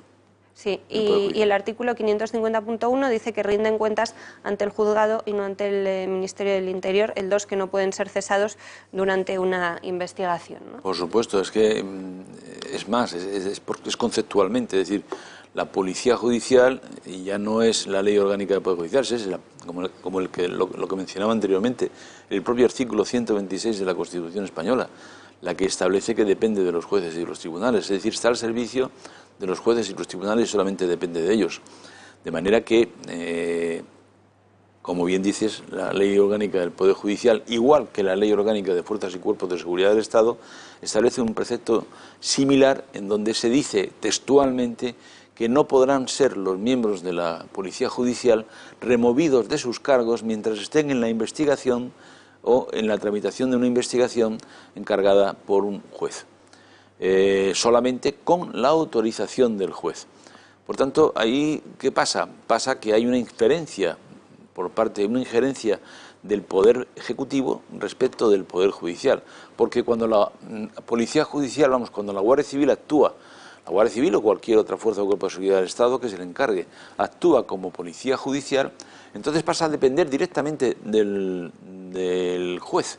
Es decir, se incardina en el Poder Judicial, como antes bien te explicaba, ¿no? Por lo tanto, no puede ser tocado por una autoridad administrativa o el Poder Ejecutivo. De tal manera que no tiene por qué ni dar cuenta de lo que está haciendo. Es más, si el policía en cuestión, en este caso, lo que se hace es que por parte del jefe de la policía, jefe de la Guardia Civil de Madrid, el señor Los Cobos, se le encarga a un concreto instructor y secretario unas diligencias, un atestado que llaman en definitiva, que es una diligencia de investigación sobre una determinada cuestión. En este caso, la cuestión es los hechos que llevaron el conocimiento o no conocimiento por parte del delegado del Gobierno de Madrid a la posibilidad de conocer la situación sobre el coronavirus de cara a la autorización o no autorización de las manifestaciones del 8M, ¿no? A mí me llama mucho la atención que alguien pueda redactar este documento. La directora de la Guardia Civil no Sí, la verdad sabe... es que es de una torpeza increíble, porque podía haber puesto cualquier causa de cese por incompatibilidades políticas con el mismo o por lo que fuese, porque si se trata de un cargo político, un cargo de confianza, simplemente con manifestar la falta de confianza es suficiente, ¿no? Pero decir que lo cesa porque no le da la información que ella requiere sobre una cuestión que si se lo da está haciendo cumplir un delito al propio policía, es decir, que si el policía incumple su obligación de guardar secreto y discreción sobre lo que está investigando, que solo debe rendir cuentas ante la juez, claro, es que él es el que está cometiendo, el propio policía es el que está cometiendo una falta, ¿no? Por lo tanto, no entiendo cómo se le justifica un cese de esta manera, ¿no? Es absurdo. Porque Marlaska, como me decía Mauri, es que lo tiene que saber. Es que Marlaska, No, Marlaska lo sabe porque Marlaska es juez de carrera. Que no sabe que no puede cesar a un general o a un coronel porque no le dan datos. Marlaska lo sabe perfectamente porque es un juez de carrera, porque todo esto que te acabo de decir lo conoce bastante mejor que yo, porque es un juez que sabe lo que es la policía judicial, que conoce perfectamente el funcionamiento de la ley orgánica del Poder Judicial. Y bueno, lo que estamos hablando es una cuestión elemental en el mundo de la justicia. No es que estemos hablando de una cuestión versada para especialistas y no, esto es elemental para cualquiera que esté en el mundo de la justicia. Y la independencia de la justicia y la independencia del Poder Judicial, de la Policía Judicial incardinada en la justicia cuando actúa como Policía Judicial. Eso que si lo sabe Marlaska, pero si Marlaska ha sido uno de los mejores, además ha sido un buen juez e instructor, uno de los mejores jueces e instructores de este país, obviamente, razón por la cual, entre otras cosas, el ministro actual de Interior, obviamente que lo sabe. Ahora, también es verdad que por lo visto este cese lo firma la directora general de la Guardia Civil, sí, no Marlaska. No creo que Marlaska fuera tan torpe como para poner en un cese, si él fuera el que tuviera que cesar, por haber interferido en las funciones, digamos, de desarrollo de investigación que le haya encargado la juez al policía en cuestión. Porque, vamos, en ese caso estaría, en fin, haciendo una barbaridad que él no creo que fuera capaz de hacerlo. Porque ¿existe la posibilidad de que la directora, al ser cargo político, no lo sepa? Que no se puede cesar a un cargo de la Guardia Civil por María, no desvelar datos. Existir la posibilidad, por supuesto que existe. Se ha hecho cada nombramiento que efectivamente hacen dudar mucho de la competencia, el conocimiento, etcétera. Bueno, el resultado ahí está, ¿no? No sé yo, por ejemplo, qué conocimientos acredita Irene Montero, sin ir más lejos, ¿no? En fin, la presunción no está precisamente a favor de que estos conozcan a fondo las leyes o conozcan el funcionamiento del Estado, ¿no? Ya. Bueno, y Marlaska además mintió la pasada semana en el Parlamento, porque cuando le preguntó a la oposición, que se cambiaron las preguntas el día anterior tras conocer este cese para ajustarlas, y Marlaska dijo que no se había cesado a De los Cobos por este asunto, estaba mintiendo con conocimiento de causa, o el documento al no firmarlo él tampoco es probatorio. No, obviamente estaba mintiendo descaradamente, pero bueno, efectivamente él no firma ese cese, sino que lo firma la directora general, pero esa redacción del cese se ve claramente que lo cesa porque no le da la información que no puede darle. Es decir, el coronel hace una defensa de sus obligaciones y de su, digamos, jurisdicción y competencia como miembro de la Policía Judicial, ¿no? Por tanto, el tema, efectivamente, mintió cuando se le preguntó por eso y él dijo que no, que era una falta de confianza política, etcétera. No es una falta de confianza, como se ve, es que no le quiso dar la información que estaban haciendo. ¿Por qué? Entre otras cosas porque por eso volvemos al tema del fiscal anteriormente, ¿no? La tramitación de ese sumario es muy importante en la medida en que no se está, en primer lugar, no se está produciendo ninguna exageración por parte de la juez. La juez hizo un auto en que se lo tomó con tranquilidad, encargó las cosas como se deben hacer, se van haciendo, la policía judicial ha hecho su trabajo y, lógicamente, del mismo resulta los hechos, la verdad de los hechos, ¿no? Por tanto, si ahora la policía, no ya Marlaska interfiere queriendo informarse y cesando al coronel, sino que ahora la Fiscalía interfiere no defendiendo, como es su obligación, artículo 13 del Estatuto del Ministerio Fiscal del año 1981, no defendiendo la jurisdicción y la competencia de la juez, en este caso estaríamos en una situación muy crítica respecto de la independencia del Poder Judicial y de la actuación de ese fiscal, que podría ser probablemente incluso prevaricadora, ¿no? Claro, lo que pasa es que la Fiscalía ya está en entredicho desde el momento en que la fiscal general es Dolores Delgado, ¿no? Sí, pero de todas formas, fiscales hay, ¿no? Es decir, que también Y puede alguno ser que no el firme ministro, también puede ser el ministro del Interior Marlaska, pero ahí tienes a un coronel de la Guardia Civil que tiene dos narices y que presenta que se resiste a entregar información, o a un general de la Guardia Civil que demete al día siguiente. Es decir, que también cada cual está ahí de acuerdo con su conciencia, ¿no? Bueno, y en todo caso lo vamos a ver el viernes. Si el viernes se archiva este posible caso 8M. Porque el escrito de petición de archivo se ha presentado, yo no lo sé. Lo que contaba Macarena Olona, que no sé cómo había tenido acceso a esa información, es que previsiblemente el número 2 de Delgado iba a conseguir que se archivase este viernes ya. Sí, pero no se ha presentado. Hombre, sería un escándalo enorme, pero no, porque solo se uniría a unas declaraciones de nada de Irene Montero, que sabía que no se podían dar besos, y a un cese de nada escrito por no dar los datos, ¿no? Sí, pero esa petición de archivo por parte del fiscal sería un escándalo aún mayor, ¿no? Yo sinceramente creo que veo difícil que el fiscal provincial de Madrid presente un escrito de archivo en esta causa, porque entre otras cosas, hasta ahora, de los hechos que se han podido, que hemos conocido, conocemos todos porque se han hecho públicos, ¿no? Tanto respecto de las pruebas realizadas por el forense como respecto de la Policía Judicial, en este caso la Guardia Civil, hay más que materia para poder seguir investigando y establecer si hay posibles hechos o indicios que determinen una responsabilidad criminal y, en consecuencia, pues investigar a una persona y establecer la posibilidad de apertura de un juicio oral. Yo lo veo clarísimo, es decir, que eso es evidente para cualquier jurista. Leía yo a los espectadores el mensaje de Edmundo Val, de Ciudadanos, nada más conocerse esta noticia que afecta a Marlaska. Decía, esta información prueba que Marlaska ha mentido a los españoles y efectivamente el coronel Pérez de los Cobos fue cesado por negarse a cumplir una orden ilegal. Es inadmisible, el ministro del Interior no puede continuar ni un minuto más en su puesto. Yo me atrevo a augurar que Marlaska no va a dimitir, como no ha dimitido Irene Montero, y no sé mañana qué hará Ciudadanos, pero es que este mensaje de Edmundo Val llegaba muy poquito rato después de que anunciase su nuevo acuerdo con el Gobierno para apoyar la sexta prórroga del estado de alarma. Sí, la de cal y la de arena, ¿no? Estar con uno y con otro, al mismo tiempo con Dios y con el diablo, ¿no? La verdad es que la actitud de Ciudadanos no se comprende, la actitud política de Ciudadanos es la deriva, en mi opinión es como ir a la deriva en un barco, ¿no? Porque Edmundo Val, como abogado del Estado, cesado precisamente, Hombre, además, sabe que todo esto es tal y como tú nos lo has Claro, explicado. además Edmundo Val en una situación en la que no es parecida, porque es más, digamos, si quieres, aún más exigente por parte de Edmundo Val. Edmundo Val se le forzó de alguna manera a intentar tomar una actitud en un juicio penal que no correspondía a su visión de la cosa, sin perjuicio de que como abogado del Estado tendría que hacer más obedecido ese sí, que en este caso sí que actúa por criterios de... hombre, no te iba a decir, tendría que haber actuado en defensa de la legalidad, pero en fin, es más cercano a la obediencia al gobierno, ¿no? Sin embargo, él dimitió y él sabe que esa dimisión se puede producir cuando uno no está de acuerdo en si se le obliga a dar una opinión que a él le parece que no es ajustada a la ley, pues no la da. Y eso es lo que hizo el propio Edmundo Val.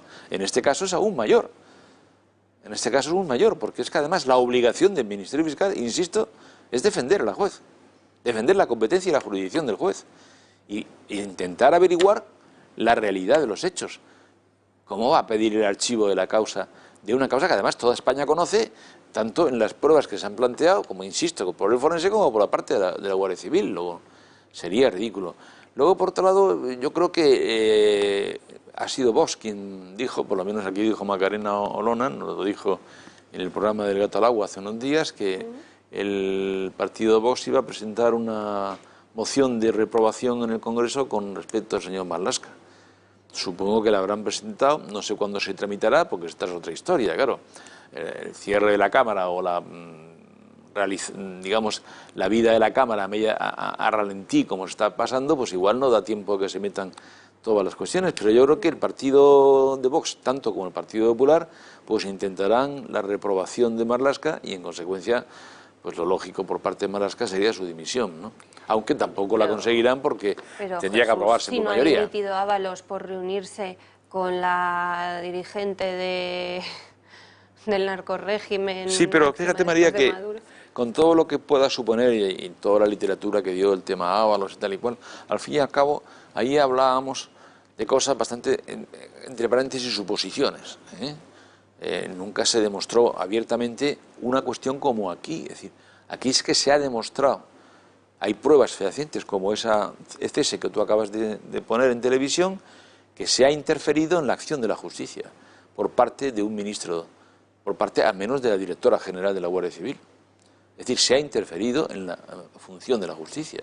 Por lo tanto, y además con el agravante de haber cesado a un señor inocente que ha pretendido defender la independencia del Poder Judicial. Es que esto es mucho más grave. Esto afecta a la esencia del Estado de Derecho. No. En fin, Jesús, muchas gracias. Vamos a hacer una pausa brevísima, regresamos enseguida porque tenemos que hablar también de los disturbios que continúan en Estados Unidos tras la muerte la pasada semana de George Floyd. No se vayan, hasta ahora.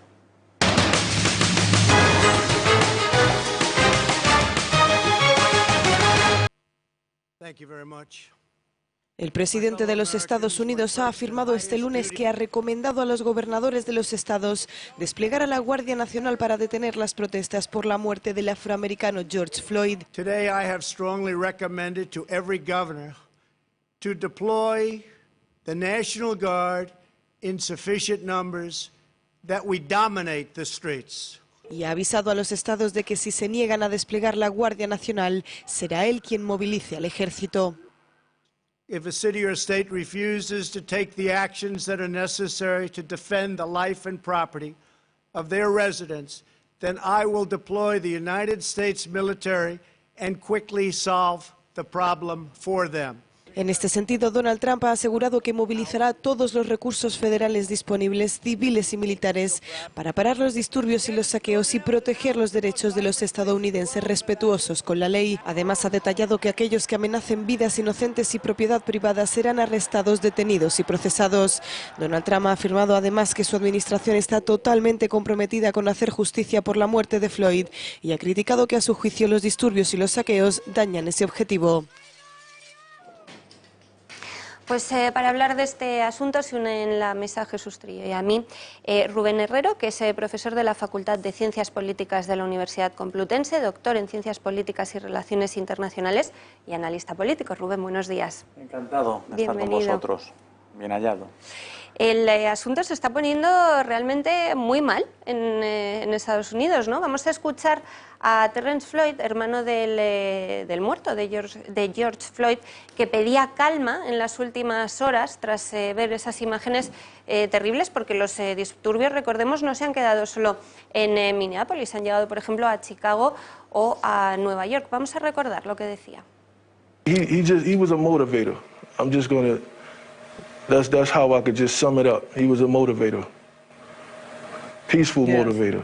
Yes, I know, and he would appreciate that the majority of the protests have been peaceful. But as you know, Terrence, it's being overshadowed by those who are exploiting the protests. Are you and the family concerned that will take away from the message, the call for justice in this, for your family, and in this country? Yes. Yeah, yes, I do feel like it's overshadowing what's going on because, like I said, he was about peace, he was about unity. But the things that's transpiring now, they may call it unity, but it's destructive unity. It's not what he was about. That's not what my brother was about. Rubén, la pregunta es obligada. ¿Cómo lo debemos valorar desde aquí, lo que está pasando en Estados Unidos? Bueno, es una extrapolación del modelo ahora que se denomina Antifa, antisistema. Realmente antifascismo ha perdido todo el sentido, tuvo un sentido en la Segunda Guerra Mundial y ahora mismo es una horda de delincuentes que aprovechan cualquier ocasión para proceder con máxima violencia en el entorno público. Nada ideológico, es simplemente, bueno, pues otro disfraz del marxismo, cuerpo de choque del marxismo, para provocar el desorden público y un caos que vemos que deriva y lo que es un saqueo de las tiendas. En Estados Unidos ha habido una actuación improcedente de la policía, ha habido una detención con fuerza excesiva, es que es evidente.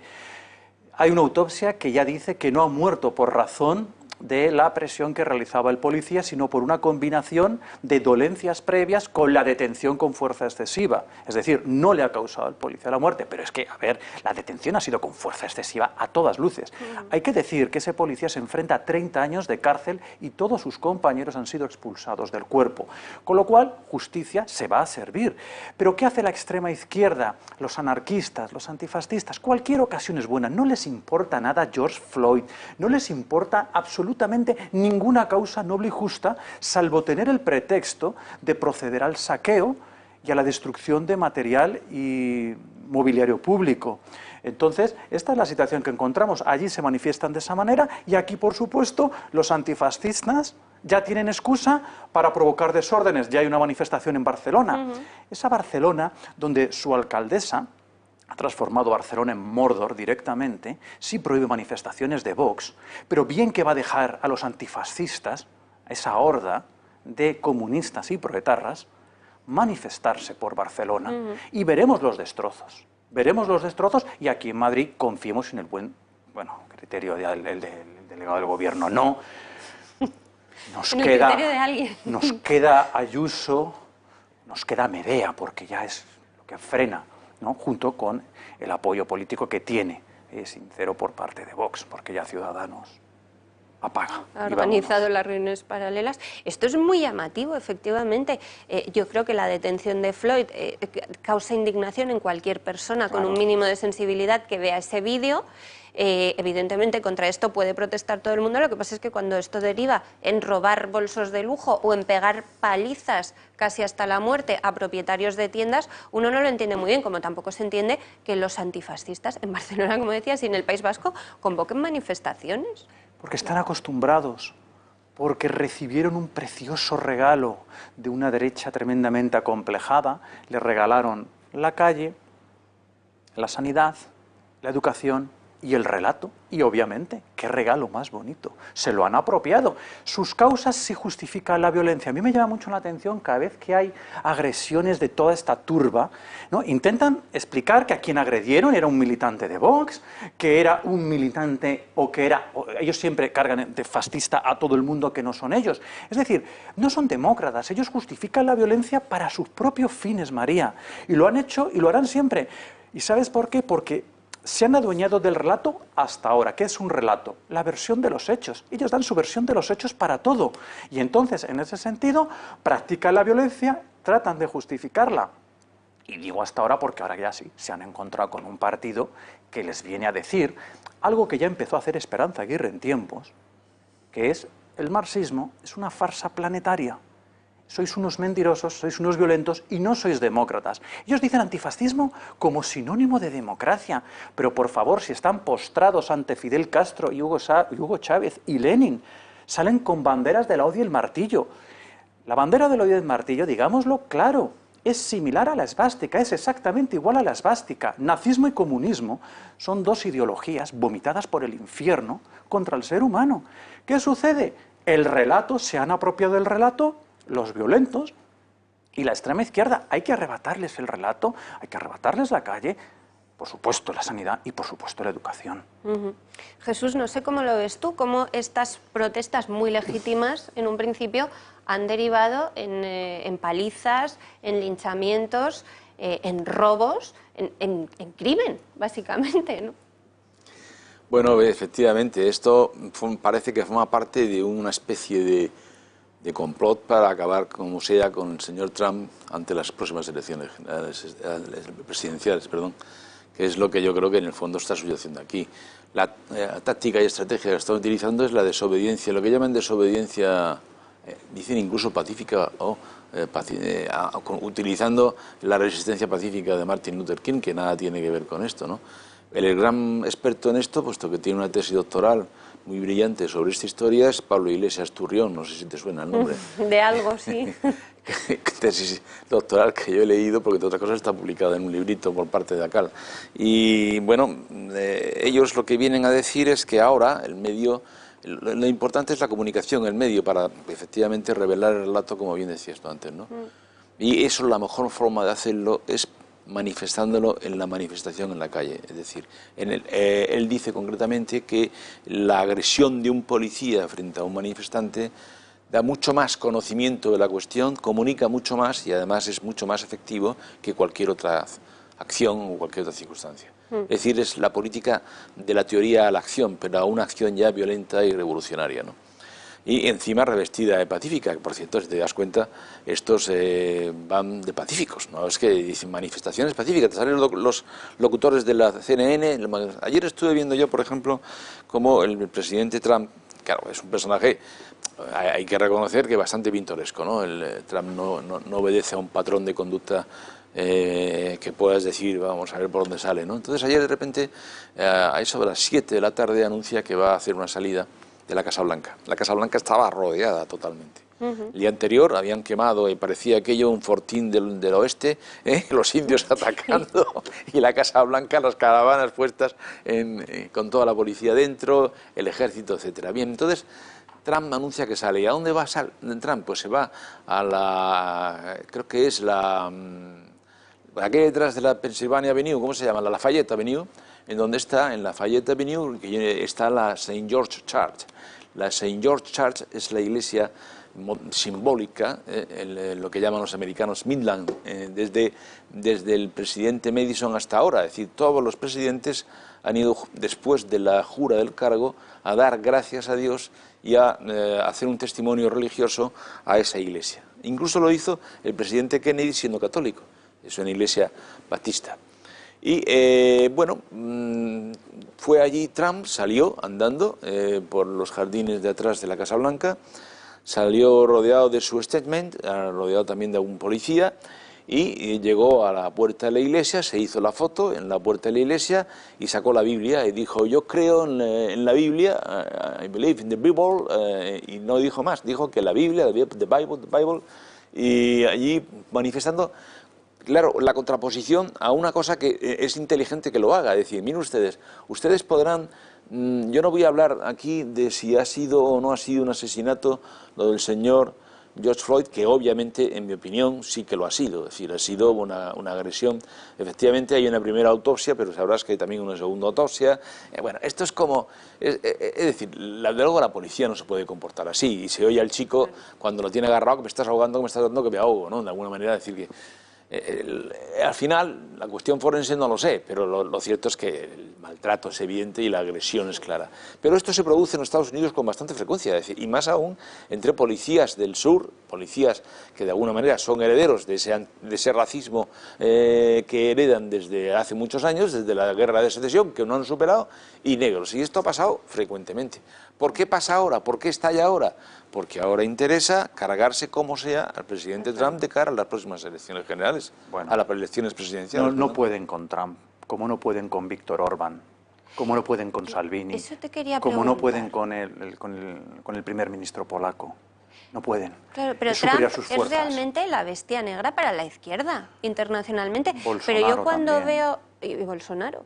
Pero claro, pero no tiene que ver el poder que ostenta Claro. Donald Trump con el de Bolsonaro. Al final, yo cuando veo todas estas imágenes digo, ¿y estos antifascistas han hecho un análisis un poco más profundo de salir a quemarlo todo para ¿Análisis? protestar contra Trump? Porque claro, no les importa que ¿Supones pierda que hay Joe vida Biden. inteligente en el antifascismo? Eso es No lo mucho sé. suponer. Es una pantomima. El marxismo es una pantomima gigantesca. Cuando fracasa socioeconómicamente, como ha fracasado a todas luces, ¿no? Fíjate el relato, ¿no? Qué triste es ver cómo se levantan en algunos países democráticos alguna estatua que era de Marx. Y cuando tenía que haber estatuas de Hayek, de Mises, de Friedman, que son los que han provocado un sistema, una teoría, un sistema socioeconómico de prosperidad. Y en este caso, claro, con Trump no lo soportan. Es superior a sus fuerzas que un miembro del Partido Republicano, fuera del establishment del Partido Republicano, con un lazo evidente con el Tea Party, no soportan que sea presidente de Estados Unidos. Y es objetivo Trump. Pero la mala noticia para los antifascistas, para el Partido Demócrata de Estados Unidos, es perderéis. porque Trump va a ser reelegido. Perderéis. Y como dijo Trump, se acerca una hora de los patriotas frente a los globalistas patrocinados por Soros, frente a los globalistas marxistas, que fracasado su modelo socioeconómico nos quieren vender pseudociencia como la ideología de género. Eso es una vergüenza intelectual, eso es una ruina intelectual.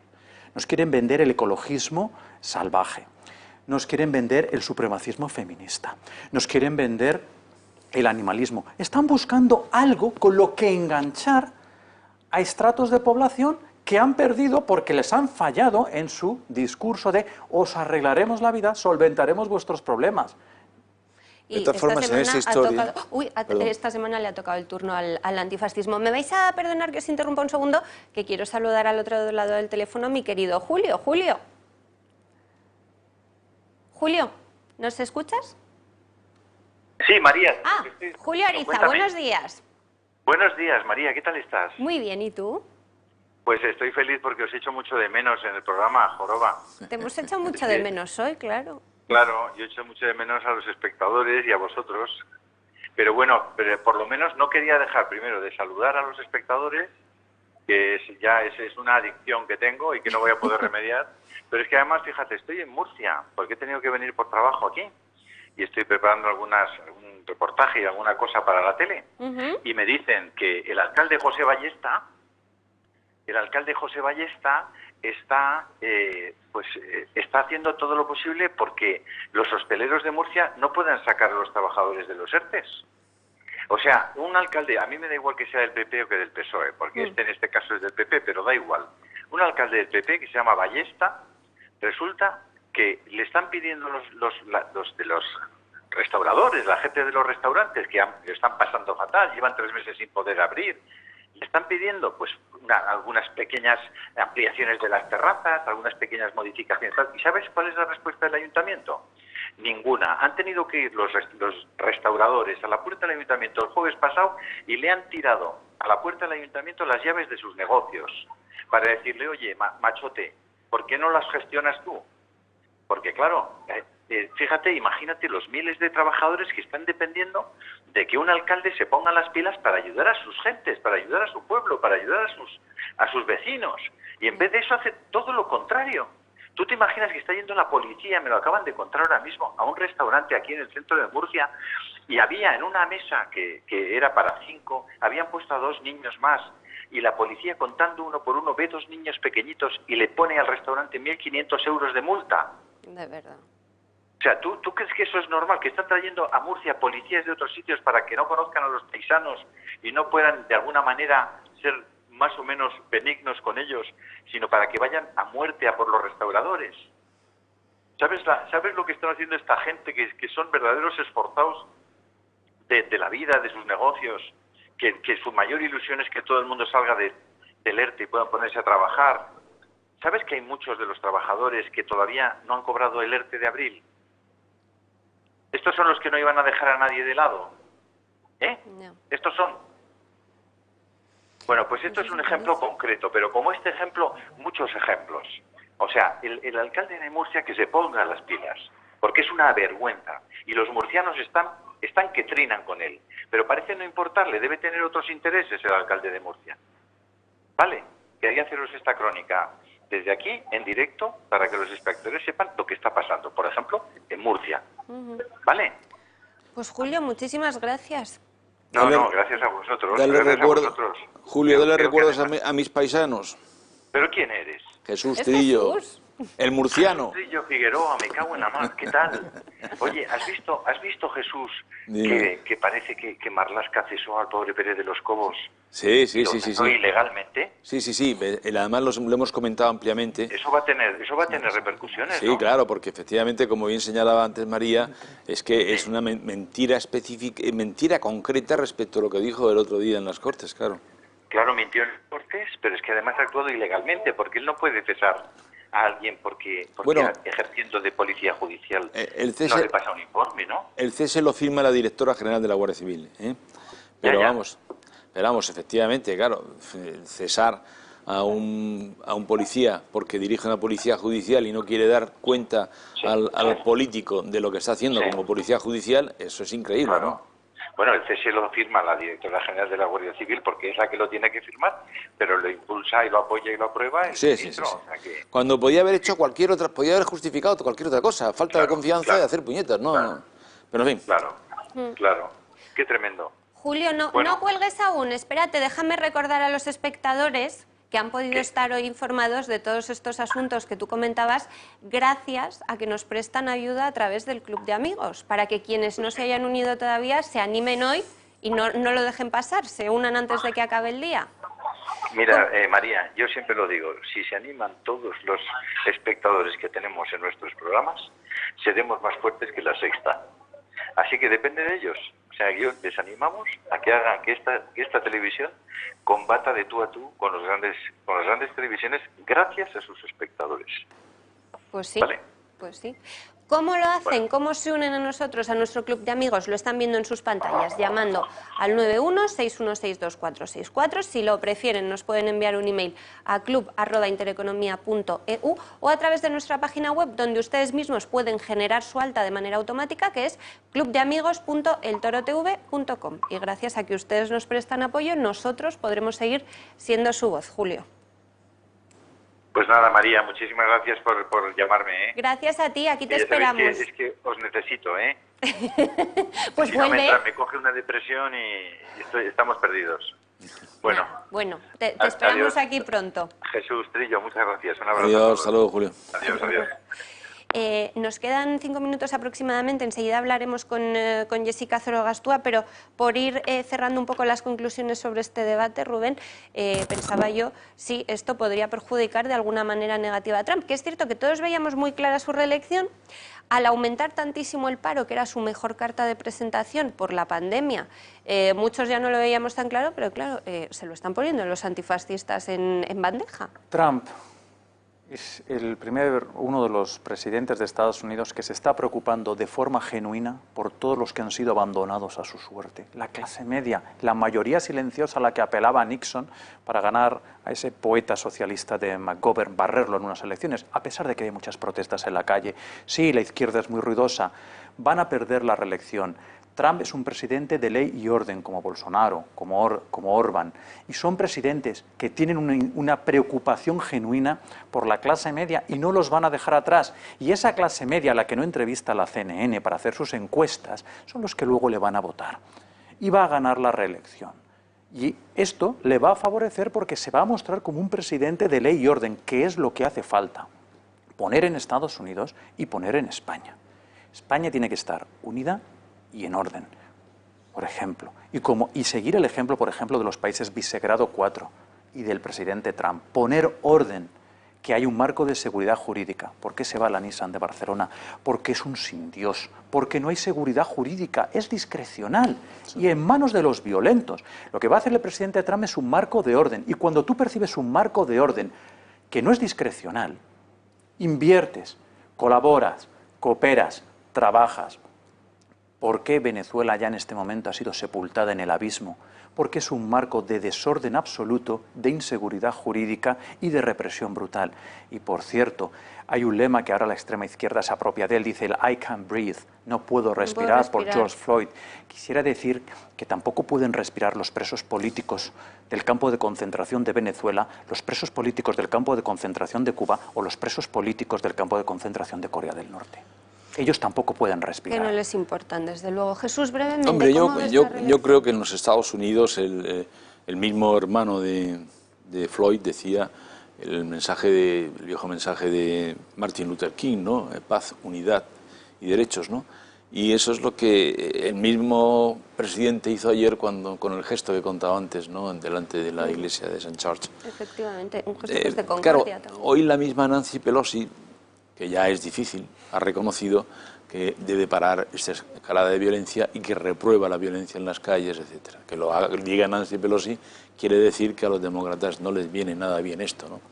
Ahora bien, dicho eso, yo creo que esta revuelta, hombre, la revuelta vete a saber en qué deriva, pero en fin, esta revuelta tal y como está planteada actualmente en los Estados Unidos, al contrario, favorece a Trump, estaremos de acuerdo, sin perjuicio de que yo creo que están buscando ya otras cosas a Trump y no van a parar de aquí a las elecciones. Claro. Y están buscando algunas cosas bastante delicadas. El impeachment en falso. Sí, no, pero digo otro tipo de cosas que este debate me apasiona, o sea que si os parece os voy a citar luego para la semana que viene, pero volvemos de Washington a Madrid muy rápidamente. Jessica Zorogastúa, muy buenas tardes ya.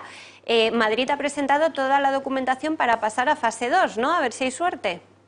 Sí, buenas tardes, María. Madrid ya ha presentado toda la solicitud formal para pasar a la fase 2 el próximo lunes. Esperamos ya con esta documentación que se puedan abrir los cines, los teatros, los auditorios con el 30% de aforo, que podamos entrar a los centros comerciales, que dentro de los restaurantes la gente pueda ocupar el 40% del aforo y reactivar la economía, ¿no? Vemos que el paro ha subido un 3,5%. Y que hay 419.000 desempleados en Madrid. Pero lo que no dicen completo es que hay otros 537.000 personas en ERTE, con lo cual estamos en este momento con más de 950.000 personas que no están trabajando en la región de Madrid. Es una cifra devastadora. Pues sí, la verdad, Jessica. Claro, y mientras más tiempo permanezcamos en la fase 1, pues peor es, ¿no? El gobierno regional se ha quejado amargamente de esto, de que probablemente el retraso en la apertura de las fases pues hace que los pequeños comercios que no se reactive toda la economía. Y eso es un poco lo que Madrid 365 recoge hoy, ¿no? Aparte de quizás la buena noticia de que Sanidad comunica que no ha registrado ninguna muerte por COVID el 1 de junio. No obstante, todo el mundo está muy pendiente de las cifras porque hay un baile de cifras que varias comunidades han mencionado, pero vamos a ser positivos y esperar que este lunes 8 de junio ya Madrid esté en fase 2. Sí, la verdad es que ha sido un escándalo. Este lunes se comunicaban las cifras de las últimas 24 horas. Sanidad decía que había 0 muertos, pero es que, claro, Madrid notificaba 11, Cataluña 11, Castilla y León 5 y Castilla-La Mancha 2, o sea, salen 29. O sea, el gobierno de nuevo, me río porque me da la risa, pero es gravísimo, ya no que se maquillen cifras, sino que es que se mientan los datos. Y efectivamente esto es lo que tenemos, Jessica. Este baile de cifras a todos les ha dejado un poco desconcertados, ¿no? Porque en la rueda de prensa salieron diciendo desde el primer día que no tenemos ninguna comunicación y creo que las comunidades han comunicado los fallecimientos. Por eso nosotros hemos sido muy cautos en la noticia de poner Sanidad comunica que no ha registrado. Porque claro, decir que no se producido ningún fallecimiento sería muy osado por nuestra parte como medios de comunicación. Claro, hay que esperar la confirmación de la comunidad autónoma. Jessica Zorogastúa, directora de Madrid 365.es, muchísimas gracias. Nos hemos quedado sin tiempo, pero te leemos y mañana conectamos otra vez. Hasta mañana. Muchas gracias, Jessica. Jesús Trillo, muchísimas gracias. Gracias, María, gracias. Rubén, muchísimas gracias y aquí nos seguiremos viendo en próximas semanas porque realmente se va acercando la reelección, bueno, las elecciones y el tema se pone cada vez más interesante. Y también las elecciones en España se van acercando. Esperemos que sí. Es otro tema que también me gustaría mucho conversar que nos toca, con vosotros. Desde luego. Recuerden que pueden seguir informados toda la tarde y hasta la noche en el Toro Televisión. Yo regreso mañana en la redacción abierta de las mañanas a las 12 en punto. Que pasen una muy feliz tarde. Hasta luego.